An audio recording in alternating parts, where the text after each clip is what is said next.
You know, when there was a case in the Soviet Union when it was still, the Soviet Union, but it was breaking up and so on, at Voronezh. Everybody laughed. There was an article in the New York Times, laughing at those kids had seen a strange UFO and the creatures around it at Voronezh.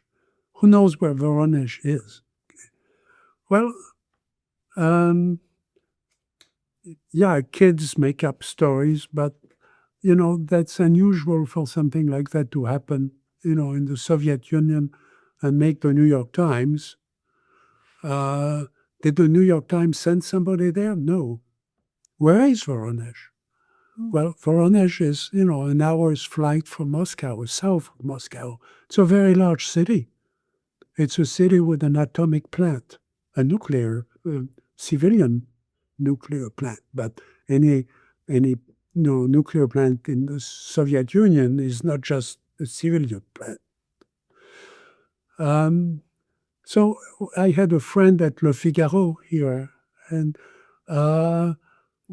she called me and she said that this was really interesting, but if we went together, the Russians had said they didn't want the journalists to come and mess up the story about what was going on in Russia. And she said, what if I come there with Jacques Vallée, with the scientist who studied that?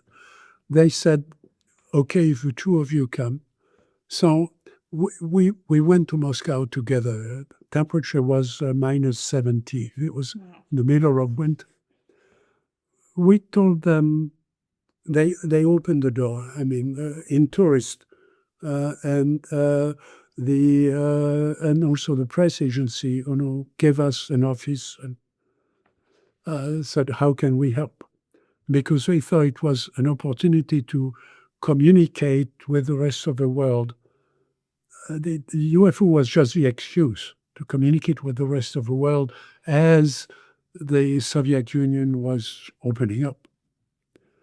So we said we want to talk to people from Voronezh. They flew in the investigators from Voronezh. Okay, now people have files on the internet about Voronezh. That our testimony is not there.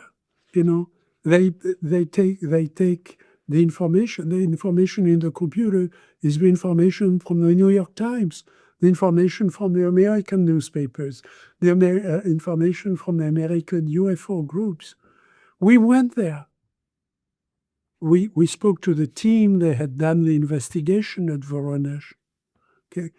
We didn't have time to fly there and fly back to Moscow because our time was we were only there for a week.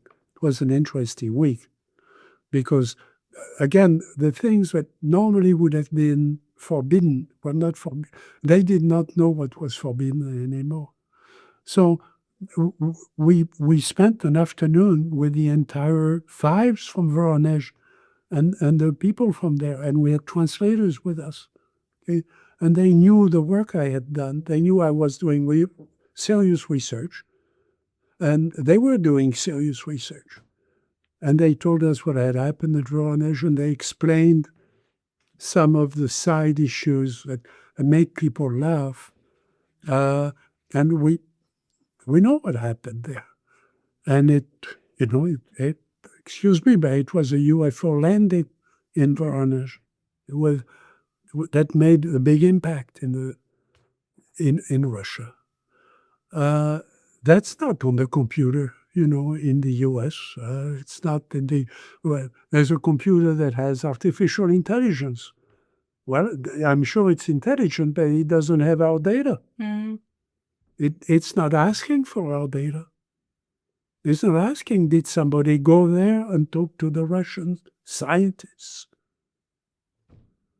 Okay, so those are the problems we have now. Yeah, we have lots of great technology. Mm-hmm. I have a PhD in artificial intelligence, okay?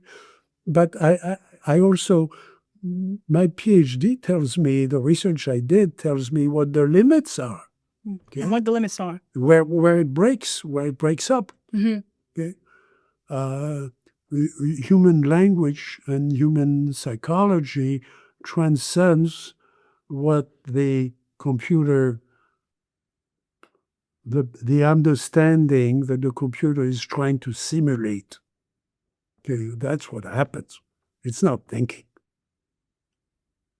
It's not thinking, but it's a very, very good computer. It's a very good colleague to have when you have 240,000 UFO cases with 18 different windows that fill a screen, okay? 18 of them, one after the other, that tie to databases somewhere else, okay?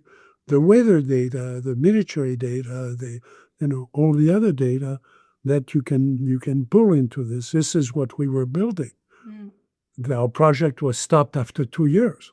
It was a 5-year project. The next phase was AI. We were stopped. Our budget was cut after 2 years. Wow. Okay? I think you mentioned this in the book, I think. But somebody should ask about that. I'm not authorized to talk about that. Oh. Okay? Somebody should ask a question. I cannot answer the question, but there are people who can. Can you talk more about that? No? I think you're not talking about a large amount of money. We had the team. We trained the team, about 45 people. We trained for 2 years in working with those databases, 12 parallel databases. It's a data warehouse. It's not one database. It's not a file. There is no file of UFOs. We have 12. Actually, we have more than that. But those were parallel files in different languages. We had 5 interpreters.